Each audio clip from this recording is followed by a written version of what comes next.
லதா ரஜினிகாந்த் என்ன நினைக்கிறாங்கன்னா, விஜயகாந்த் இறந்த பிறகு இந்த பிரேமலதா வந்து 2% 1% அதுவே தெரியல, அந்த ஓட்டை வச்சுக்கிட்டு 10 சீட்டு வாங்கி 200 கோடி 300 கோடி வாங்கினதெல்லாம் சொல்றாங்க. அப்போ இன் ஃபியூச்சர்ல ஏன் வந்து பார்த்தீங்கன்னா ரஜினிகாந்த் ரசிகர்கள் வந்து ஏன் வந்து நம்ம வீட்டுக்காரருடைய கணவருடைய அந்த புகழை பயன்படுத்தி ஒரு இயக்கம் அல்லது ஒரு இயக்கத்தின் போர்வையில் ஒரு கட்சி ஏன் வச்சுக்கூடாது?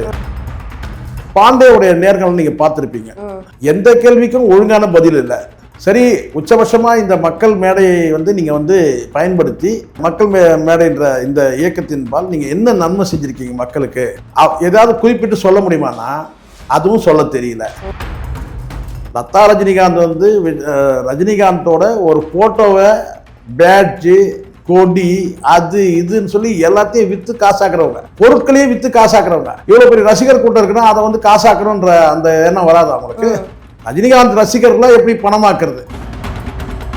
இப்போ இதை பத்தி ரஜினிகாந்த் அவர்களோட மனநிலை எப்படி இருக்கும்? உள்ளபடியா ஒரு நல்ல மனுஷன் அவர் வந்து இந்த நிமிடம் வரும் நான் சொல்றேன். என்னமோ ஒரு விரக்தியான ஒரு சூழல் இருக்கிற மாதிரி தான் எனக்கு தோணுது. இதெல்லாம் தேவையா? இதெல்லாம் இந்த மக்கள் மேடைன்ற அமைப்பெல்லாம் தேவையா? இப்ப மனைவியும் கண்ட்ரோல் பண்ண முடியுமா? மனைவியை எப்பவுமே கண்ட்ரோல் பண்ண முடியாது அவரால். இங்க ரஜினிகாந்த் ரசிகர்கள் அத்தனை பேருமே முரண்பட்டு இருக்கிறாங்க விஜய் ரசிகர்களோட. அப்போ இந்த இடத்துல விஜய் வந்து ரசிகர்கள் கொண்டாடுறாங்க, விஜய் வந்து ஒரு முதலமைச்சர், நம்ம தலைவர் வந்து அதுக்கு வாய்ப்பு இல்லையே. அப்போ விஜய்க்கு எதிரான நபர் யாரு? இப்படி ஒரு பிம்பம் என்னன்னு கேட்டா, விஜய்க்கு சரியான போட்டி யாருன்னா அண்ணாமலை தான். அதை 2 நாள் உறுத்தினாங்க பாத்தீங்க. அது என்ன வீத லீடர்ஸ்னு ஒன்று போட்டு அதுக்கப்புறம் 17 லட்சம் பேர் வந்தாங்க, 18 லட்சம் பேர். இதெல்லாம் எதனால வந்தாங்க? ரஜினிகாந்தோட பேரை உச்சரிச்சதுனால வந்தாங்க. இன்னைக்கு ரஜினிகாந்த் ஒரு மக்கள் மேடையில் ஒரு தனி அமைப்பு தொடங்குறாரு. இன்னொரு பக்கம் சார் ரசிகர் மன்றம் வந்து பார்த்தா என் கொடியையோ என் பேரையோ பயன்படுத்தக்கூடாது, என் புகைப்படத்தையோ என் பெயரையோ பயன்படுத்தக்கூடாதுன்றாரு. அப்ப இதுவே பெரிய செட்பேக். உடனே அரசியல் கட்சி தொடங்கும் போது ரஜினிகாந்தை வந்து அந்த முதல் மாநாட்டுக்கு வர வைக்கலான்ற பிளான்லாம் இருந்துச்சு. அத்தனையும் நொறுங்கி ஸ்பாயில் ஆயிடுச்சு. இந்த சூழ்நிலையில் நயினார் நாகேந்திரன் போய் சந்திச்சுட்டு வர்றாரு. எதுக்காக இந்த சந்திப்பு? நன்றி சொல்லிட்டு வர்றாரு. நல்ல வேலை நீங்க இதை இப்படி பண்ணீங்க, இந்த அண்ணாமலை பாருங்க விசுவாசமே இல்லாம இப்படி பண்றாரு. விஓடி பிளாக்ஸ் நேயர்களுக்கு வணக்கம். இன்று நம்மோட சிறப்பு நேர்காணல்ல பத்திரிகையாளர் சேகராஜ் ஜெய்சங்கர் இருக்காங்க, வாங்க பேசலாம். வணக்கம். வணக்கம். வணக்கம். லதா ரஜினிகாந்த் அவர்கள் வந்து மக்கள் மேடை இயக்கம் சொல்லிட்டு ஒரு இயக்கத்தை ஆரம்பிக்கிறாங்க. அதுவே பெருசா வந்து அண்ணாமலைக்கு அகெயின்ஸ்டா தான். ஏன்னா அண்ணாமலை அவர்கள் வந்து ரஜினிகாந்த் அவர்களோட கூட்டு வைக்க போறாங்க அப்படிங்கிற மாதிரி ஒரு பேச்சு போய்க்கிறதுனால தான் இவங்க இப்ப தனியா திசை திருப்புறதுக்காண்டி இவங்க ஆரம்பிக்கிறாங்களான்னு ஒரு பேச்சு வந்துச்சு. அதை எப்படி பாக்குறீங்க? இல்ல, எனக்கு ஒரே ஒரு விஷயம் தான், இந்த மக்கள் மேடைன்ற அந்த அமைப்பு வந்து இவங்க எதுக்காக தொடங்குறாங்கன்றது நான் புரிஞ்சுக்கிறது என்னன்னா, விஜய் அவர்கள் அரசியல் கட்சி தொடங்கி வெற்றி அடைஞ்ச பிறகு எல்லாருக்குமே ஒரு ஆசை இருக்கு. நடிகர்கள் அத்தனை பேருக்கும் ஆசை வந்துருச்சு, அத்தனை பேருக்கும் ஆசை வந்துருச்சு. என்னன்னா நாமளும் ஒரு அரசியல் கட்சி தொடங்கினா என்ன அப்படின்னு சொல்லிட்டு. ஆனால் இது வந்து 2 வருஷத்துல திட்டமிட்டு, இப்போ அந்த பவன் கல்யாணம் கூட சொல்றாரு 2 வருஷத்துல திட்டமிட்டு 2 வருஷத்துல வந்துட்டாங்க. கிடையாது. இது கிட்டத்தட்ட ஒரு 25 வருஷம் பின்னணி இருக்கு. ஒரு நாள்ல சேர்ந்த கூட்டம் கிடையாது. அதுக்கப்புறம் 2 வருஷமா வந்து பாத்தீங்கன்னா அந்த கட்சிக்கான பணிகள் நடக்கும். ஆனா 25 வருஷமாவே இது வேலை நடந்திருக்கு. மெல்ல மெல்ல மெல்ல வேலை நடந்திருக்கு. அது காலம் கணிஞ்சு வந்த போது அது சாத்தியமாச்சுன்னு வச்சுக்கோங்களேன். அதுவே முழுமையா மெஜாரிட்டி கிடைக்காம இங்க ஊசலாட்டம்லாம் இருக்கு. அது ஒரு பக்கம். ஆனால் இப்ப நடிகர்கள் என்னாச்சுன்னு கேட்டீங்கன்னா, எல்லாருக்கும் அந்த ஆசை இருக்கும் போது லதா ரஜினிகாந்த் என்ன நினைக்கிறாங்கன்னா, இந்த பிரேமலதா விஜயகாந்த் இறந்த பிறகு இந்த பிரேமலதா வந்து ஒரு 2% 1% அதுவே தெரியல, அந்த ஓட்டை வச்சுக்கிட்டு 10 சீட்டு வாங்கி 200 கோடி 300 கோடி வாங்கினதெல்லாம் சொல்றாங்க. அப்போ இன் ஃபியூச்சர்ல ஏன் வந்து பார்த்தீங்கன்னா ரஜினிகாந்த் ரசிகர்கள் வந்து ஏன் வந்து நம்ம வீட்டுக்காரருடைய கணவருடைய அந்த புகழை பயன்படுத்தி ஒரு இயக்கம் அல்லது ஒரு இயக்கத்தின் போர்வையில் ஒரு கட்சி ஏன் வச்சுக்கூடாது அப்படின்ற ஒரு எண்ணம் வந்து அவங்களுக்கு இருக்கு. இப்போ மக்கள் மேடைன்னு வந்து ஒரு அமைப்பு இருக்குன்றாங்க. பாண்டேவுடைய நேர்காணல் நீங்க பார்த்திருப்பீங்க. எந்த கேள்விக்கும் ஒழுங்கான பதில் இல்லை. சரி, உச்சபட்சமா இந்த மக்கள் மேடையை வந்து நீங்க வந்து பயன்படுத்தி மக்கள் மேடைன்ற இந்த இயக்கத்தின்பால் நீங்க என்ன நன்மை செஞ்சிருக்கீங்க மக்களுக்கு, ஏதாவது குறிப்பிட்டு சொல்ல முடியுமானா அதுவும் சொல்ல தெரியல. நாங்க எதையும் நோட் பண்ணி வச்சிருக்கலாம், நாங்க நிறைய நன்மைகள் செஞ்சிருக்கோம். நிறைய அவங்க சொல்லும் போது ஒரு விஷயம் சொல்லியிருந்தாங்க, நான் பண்ற சேவைகள் எல்லாம் கட்டமைக்கிறதுக்காண்டி தான் இந்த இயக்கம் அப்படிங்கிற மாதிரி. என்ன சொல்லணும், இதெல்லாம் எப்போ செஞ்சிருக்கணும்? இதான் எப்போ செஞ்சிடணும்? இதெல்லாம் ஒரு கால 96ல் ஒரு வாய்ப்பு இருந்தோமா, அப்போ செஞ்சிருக்கலாம். அதுக்கு பிறகு 2021 இன்னொரு வாய்ப்பு வந்து அப்பயா செஞ்சிடலாம். சரி, இனிமேல் கூட நீங்கள் செய்யுங்க. இது கூட வந்து பார்த்தீங்கன்னா நீங்கள் வந்து தான் பிரச்சனையே இங்கே. இதே திரு ரஜினிகாந்த் அவர்கள் வந்து இந்த பேர் அறிவிச்சிருக்கிறாரு சொன்னால் அதுக்கு மிகப்பெரிய பவர். ரஜினிகாந்தோட இப்போ எம்ஜிஆர் எடுத்துங்க. எம்ஜிஆர் மிகப்பெரிய ஆளுமை. அவர் வந்து அரசியலில் வெற்றி பெற, அவர் இருக்கிற வரைக்கும் திமுக வெற்றி பெறவே முடியலன்றது தான் உண்மை. ஆனால் அவர் இறந்துடுறாரு. இறந்த பிறகு அவருடைய மனைவி வந்து அரசியலுக்கு வராங்க. யாருமே ஏற்றுக்கவே இல்லை. ஆண்டிப்பட்டி தொகுதியில் அனுதாபத்தில் அங்கே இருக்கிற மக்கள் வாக்களிச்சாங்க. அவ்வளோதான். இந்த இரட்டை புறாவுக்கு வாக்களிச்சாங்க. அவங்க ஒரு ஆள் மட்டும்தான் ஜெயிச்சாங்க. மீதி அத்தனை பேரும் தோத்தாங்க. காரணம், ஏற்றுக்கல மக்கள். மனைவியே ஏற்றுக்கிறாங்க, ஆனால் அவங்கள வந்து ஒரு அரசியல் கட்சி தலைவராக வந்து ஜானகியை ஏற்றுக்கல. அதே மாதிரி வந்து ரஜினிகாந்த் இன்னைக்கும் வந்து பார்த்தீங்கன்னா ஒரு தலைவர், ஒரு கல்ட், ஒரு பெரிய ஆளுமை. அதை வந்து ரசிகர்கள் வந்து, ஆனால் ஒருபோதும் லதா ரஜினிகாந்தை வந்து ரஜினிகாந்தோட ரசிகர்களே ஏற்றுக்கல. இதுதான் உண்மை. இல்ல, அவங்க மேலுமே சில கேசஸ் பணம் கொடுத்து அதெல்லாம் ஒரு பக்கம் இருக்கும். அதெல்லாம் ஒரு பக்கம் இருக்கு. அவங்க மீது வழக்கு இருக்கு, நிறைய குற்றச்சாட்டுகள் இருக்கு. அதெல்லாம் ஒரு பக்கம் இருக்கு. இதெல்லாம் ஒழுகுறதுக்காண்டி தான் இந்த இயக்கம்னு சொல்றாங்க. அப்படிலாம் கிடையாது. இவங்க என்ன நினைக்கிறாங்கன்னா, எல்லாரும் ஒரு சினிமா நடிகர் அத்தனை பேருக்குமே வந்து ஒரு அரசியல் கட்சி தொடங்கணுன்ற அந்த ஆசை வந்து விஜய் வெற்றி பெற்ற பிறகு வந்ததுனால, அப்ப ஏன் இந்த ரசிகர்களை வந்து நம்ம வந்து வீணாக்கணும்? லதா ரஜினிகாந்த் வந்து ரஜினிகாந்தோட ஒரு போட்டோவை, பேட்ஜு, கொடி, அது இதுன்னு சொல்லி எல்லாத்தையும் வித்து காசாக்குறவங்க, பொருட்களையும் வித்து காசாக்குறவங்க. இவ்வளவு பெரிய ரசிகர் கூட்டம் இருக்குன்னா அதை வந்து காசாக்கணுன்ற அந்த எண்ணம் வராது அவங்களுக்கு. ரஜினிகாந்த் ரசிகர்களாக எப்படி பணமாக்குறது? அப்ப என்ன பண்ணலாம்? ஆதரவுன்னு சொன்னாலே போதுமே. அப்போ ஒரு இயக்கத்தின் பேர் வேணும். இதுவரைக்கும் இயக்கத்தோட பேர் சொல்லாம ஏதோ ஒரு கல்யாணம் பண்றீங்க, காட்சி பண்றீங்க, அது வேற. ஒரு தொண்டு செய்றீங்க, அது வேற. ஆனால் அரசியல் பணிகள் வந்து என்ன செய்ய போறீங்க, அதுக்கு பதில் இல்லை. இதுவரைக்கும் என்னெல்லாம் செஞ்சிருக்கீங்க, எதையுமே நாங்கள் குறிச்சு வச்சுக்கிறது இல்லை, இதுதான் சொல்லிட்டு அப்படின்னு சொல்லு. எல்லாமே வந்து பார்த்தீங்கன்னா வந்து என்ன சொல்லு, இந்த நேர்காணல் எதுக்குன்னு தலையில அடிச்சுக்கிறப்பதான் ஆயிடுச்சு. இது ஒரு நேர்காணலா? அப்போ இந்த இந்த இந்த பொம்பளைக்கு என்ன இருக்கு, இந்த பொம்பளைக்கு வந்து என்ன ஆசைப்படுது அப்படின்றத எல்லாருமே யோசிக்க ஆரம்பிச்சோம். இதான் உண்மை. இது வந்து ஒரு வகையான பணப்பேய்ன்றது ஊருக்கே தெரியும். இப்போ இதை பத்தி ரஜினிகாந்த் அவர்களோட மனநிலை எப்படி இருக்கும்? உள்ளபடியா ஒரு நல்ல மனுஷன். அவருக்கு வந்து இந்த நிமிடம் வரும் நான் சொல்றேன், அவருக்கு என்னமோ ஒரு விரக்தியான ஒரு சூழல் இருக்கிற மாதிரி தான் எனக்கு தோணுது. இதெல்லாம் தேவையா? இதெல்லாம் இந்த மக்கள் மேடைன்ற அமைப்பெல்லாம் தேவையா? எந்த பேர் இல்லாம நல்லா செஞ்சுட்டு போயிட்டே இருக்கலாமே, இதெல்லாம் எதுக்கு தேவையா இது அப்படின்னு உள்ளபடியே அவர் ஃபீல் பண்றாரு. இப்ப மனைவியும் கண்ட்ரோல் பண்ண முடியுமா? மனைவியை எப்பவுமே கண்ட்ரோல் பண்ண முடியாது அவரால். கடந்த காலத்துல வந்து முழுக்க முழுக்க இவருடைய சினிமா விவகாரத்துல ஃபுல்லாவே தலையிட்டவங்க தான் லதா ரஜினிகாந்த். ஸோ அதனால ஏற்கனவே அவங்களுக்கு நல்ல பேரும் கிடையாது. ஸ்கூல் ஆரம்பிச்சாங்க, அதை ஒழுங்காக நடத்தல. அப்புறம் வந்து டேக்ஸ் கட்டாமல், கார்பரேஷனில் வந்து பார்த்தீங்கன்னா டேக்ஸ் கட்டாமல், அது ஒரு பிரச்சனை. ஸோ இன்னும் நிறைய வந்து அவங்க மேலே வந்து ஒரு அலிகேஷன்ஸ்லாம் இருக்கு. அப்போ இந்த மக்கள் மேலே எதுக்காக இதை தொடங்குறாங்கன்னா, மற்ற அரசியல் கட்சிகள் பயன்படுத்திக்கூடாது. இப்போ உதாரணத்துக்கு இப்போ நீங்கள் சொன்ன மாதிரி அண்ணாமலை வந்து அரசியல் கட்சி தொடங்கணும் போதே உடனே அந்த அறிவிப்பு, வி த லீடர்ஸ், இந்த அறிவிப்பிலேயே வந்து என்ன செய்யறாரு, முதல்ல ரஜினிகாந்த் குறித்து ஒரு 5 நிமிஷம் பேசுறாரு. பேசுனதே ஒரு 15 நிமிஷம்னா ஒரு 5 நிமிஷம் வந்து ரஜினிகாந்த் குறித்து பேசுறாரு. அவர் என்ன நினைக்கிறாருன்னா, ரஜினிகாந்த் புகழை ஆட்டையை போலான்னு அவர் நினைக்கிறார். ரஜினிகாந்த் புகழை பயன்படுத்தி விஜய்க்கு நிகராக ஒருத்தர் அரசியல் கட்சினா இன்னைக்கு டேட்டுக்கு வந்து 2 பேரால தான் வந்து முடியும். ஒன்று அஜித்குமார், இன்னொன்று சினிமா. இப்போ முழுக்க முழுக்க சினிமா கவர்ச்சியில் தான் வந்து விஜய் வெற்றி பெற்றார்ன்றது எல்லாருக்கும் தெரியும். இந்த இடத்துல வந்து அதை வந்து விஜய் டேமேஜ் பண்ணணும்னு சொன்னால் ஒன்று அஜித், இன்னொன்று ரஜினிகாந்த். அஜித் எப்பவுமே வரமாட்டேன்ட்டு அவர் துபாயிலே போய் செட்டில் ஆகிட்டார். ஏன்னா அரசியல் கூப்பிடாதீங்க, நீங்கள் உருப்படுற வழியை பாருங்கன்னு சொல்லிட்டு போயிட்டார். அப்போ இந்த இடத்துல வந்து ரஜினிகாந்த் மட்டும்தான் இருக்கிறார். அப்போ இந்த ரஜினிகாந்தை வந்து எப்படியாவது அந்த புகழை நம்ம ஆட்டையை போடுறோம். ரஜினிகாந்த் வரமாட்டேங்கிறாரு, அரசியலுக்கு வரப்போறது இல்லைன்றதை அவர் டிக்ளேர் பண்ணிட்டாரு. எந்த காலத்திலும் அரசியலுக்கு வந்ததும் கிடையாது, இனிமேலும் வரப்போறதும் கிடையாது.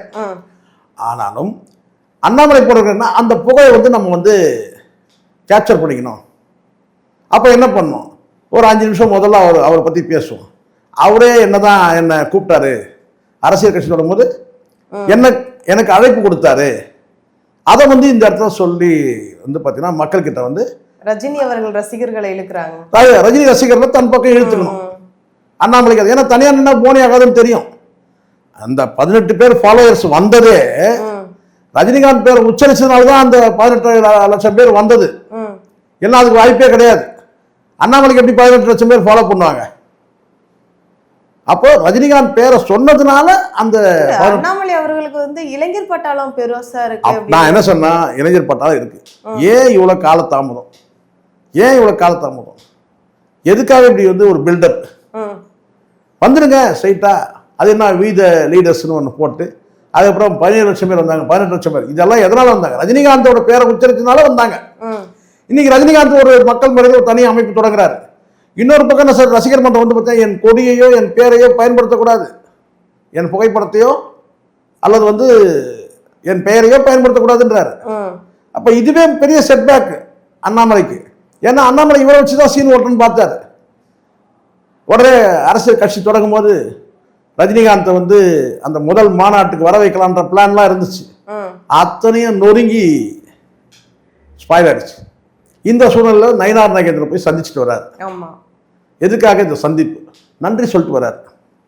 நல்ல வேலை நீங்க இதை இப்படி பண்ணீங்க, இந்த அண்ணாமலை பாருங்க விசுவாசமே இல்லாம இப்படி பண்றாரு. இல்ல சில பேர் என்ன சொல்றாங்கன்னா அண்ணாமலை அவர்கள் வந்து பாஜகவோட போர்வையை பொத்திட்டு தான் அங்க வர்றாங்க.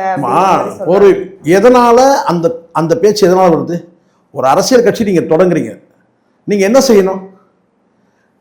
இருக்கிற கட்சியில நீங்க முரண்படணும். அப்பதான் நீங்க அரசியல் கட்சி புதுசா அரசியல் கட்சி தொடங்குறீங்கன்னா ஏற்கனவே நீங்க பிஜேபினா அந்த பிஜேபி கொள்கையோட நீங்க முரண்படணும்.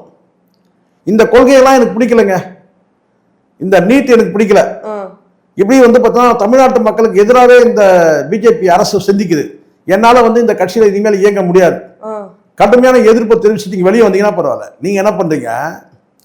அந்த கட்சி எல்லாத்தையும் போயிட்டு அண்ணே நான் கிளம்புறேன்னு ஏதோ ஊருக்கு போகும்போது சொல்லுவாங்கல்ல, அண்ணே நான் போயிட்டு லெட்டர் போடுறேன், கடிதம் போடுறேன்னு, அண்ணா நான் வரேனே, அண்ணா நான் கிளம்புறேனே, அண்ணா நான் போடுறேன். அங்க போய் அனுமதியை கேட்கிற, எங்க போய் பாஜக தலைமை கிட்ட போயிட்டு நீ அனுமதி கேட்டுட்டு வரன்னா அப்ப எப்படி மக்கள் நம்புவாங்க?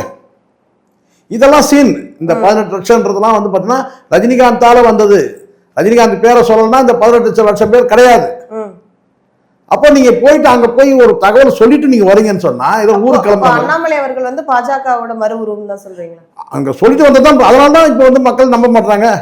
இவரு பாஜகவோட பி டீம் ஏன் சொல்ல மாட்டாங்க? ஏன்னா நீ போய் சொல்லிட்டு வர, என்னன்னு நான் கிளம்புறேங்க, நான் போயிட்டு வரேங்க அப்படின்னு சொல்லிட்டு போய் வந்து சொல்லிட்டு வரீங்க.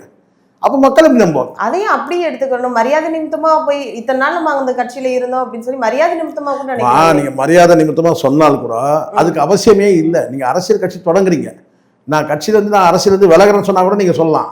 நீங்க இன்னொரு கட்சியை தொடங்குறீங்க, அது கொள்கை என்ன, கோட்பாடு என்ன, தத்துவம் என்ன, லட்சியம் என்ன, எதுவுமே நீங்க சொல்லல. ரெண்டாவது நேற்று வரைக்கும் நீட்டுக்காக முட்டு கொடுத்த நபர் நீங்க. நேற்றையவரும் முட்டு கொடுத்த நபர் எதுக்கு? நீட்டுக்கு.